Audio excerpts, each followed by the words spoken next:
Now that we have the Python program and my materials, let's run a Python program.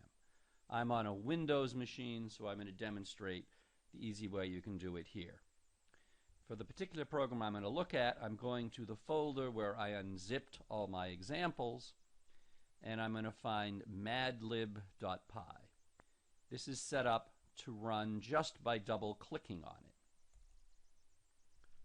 Okay, bring it into view. And this is just a text-based program. It brings up a console window, and you'll notice that it has a prompt, or it's asking me to enter an example for an animal. Let's say cat, food, oh, onion, city, oh, Chicago. And what I get is just a Mad Lib with these words inserted to make a nonsensical story, which you can read here. And this is a very simple example of something that we can do in Python, and that I will sort of use as a focus to explain various things in Python. This particular program that's designed to run in this console window in Windows would disappear without the last part, which is a final prompt asking me to hit return one more time to close the program.